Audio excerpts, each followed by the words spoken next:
Hello, my dear friends, and this is my tribute to the survivors and the victims of 9/11 on this, the 10th anniversary. And it comes as a gift of love from the brothers and sisters of the Teo community of Interfaith Franciscans. Ordinary men and women who have heard the call of God to embrace God's vision to unite all faiths and none, to live a simple life following in the footsteps of one of the world's greatest eco-warriors, that of Jesus and Francis. And our brothers and sisters support me in doing this video because what happened on 9/11 10 years ago has got to be one of the most heinous crimes committed by mankind against all civilized countries in the world. 9/11 still conjures up for me a shiver of deep sadness, of to the depths that man will go in order to perpetuate pure evil. And what is so sad, if not distressing, is the fact that those who carried out these evil atrocities tell us that they were acting on divine guidance. And that is not so. Because the God that we all embrace, whether we're Muslim, Christian, Jew, Hindu, Sikh, Baha'in, the supreme source of love that we are all in service to, would never ask a child of light to carry out such evil atrocities in the name of God. So it's important that we look at what happened and we realize that this was the face of evil. Many people dispute the existence of the Antichrist, and that is their story and that is their journey. But I would say this from my heart, as one who has seen the face of the Antichrist and who has actually embraced the impact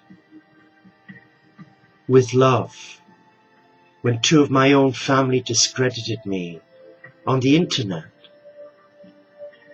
But you know, we are not asked by God to retaliate. We are asked to send a blessing. And I know that this must be really hard for our brothers and sisters there on the east coast of America. But forgiveness also implies forgetting. Because if we don't forgive and forget, then we actually experience our own unworthiness, our own selfishness for not letting go. But 9/11 was a time for me when I was traveling on the Irish Sea from Ireland, having worked there for a week running retreats, etc. And I couldn't believe what I had heard. And when I got home and I put on the television screen and I watched in horror, I think I watched the event over and over and over till I finally allowed it to register at the depravity that you and I are capable of.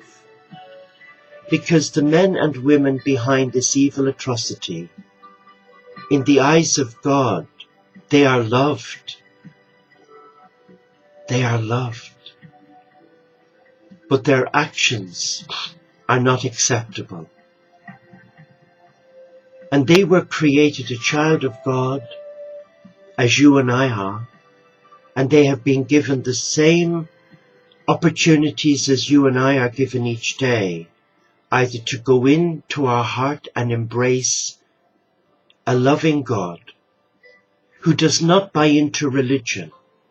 He doesn't see us as Abrahamic, Muslim, Christian, Jew, Baha'in, Sikh, Hindu. No, religion is man-made. The Father, Mother, God did not create religious groups. Man created them in order to seek and find that inner voice.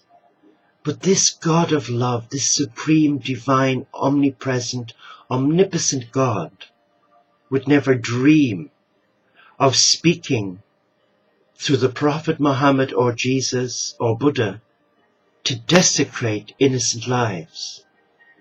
So what lessons can we learn from this? Well, I commend the brothers and sisters in America on how they've handled this. And in time, the healing process has allowed them to move on. But the memories will be raw for them tomorrow on the 9th of September. And I want you to know, my dear friends, that we within the Teo community of Interfaith Franciscans, we are walking alongside you in love.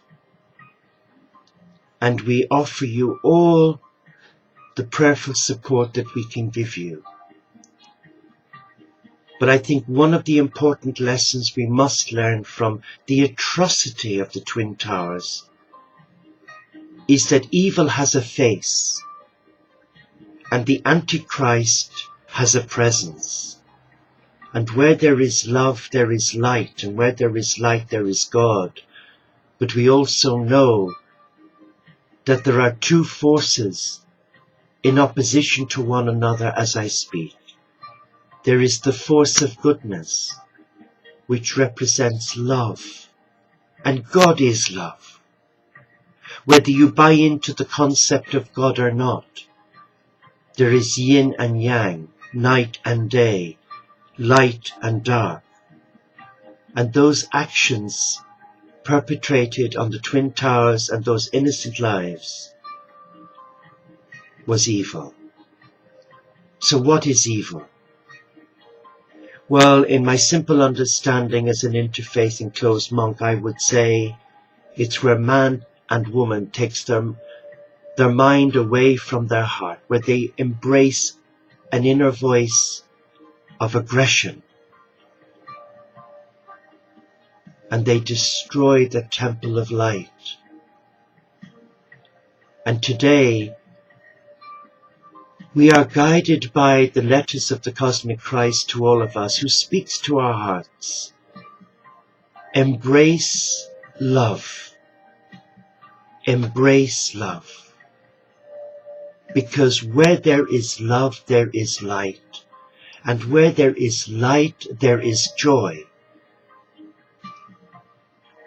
And the salutary reminder of 9/11 for me is not only the depths that we can fall to, and we've seen it perpetuated in the Middle East, in Afghanistan, where there is no value for life, in Syria, in Libya, in Iran and in Iraq, where many people who are controlled by religious extremists are living in fear, where women are suppressed,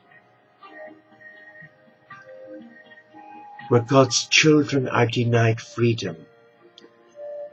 I believe that when God made man and woman, he made them in his image and likeness, not as a toy or a plaything, but as a valued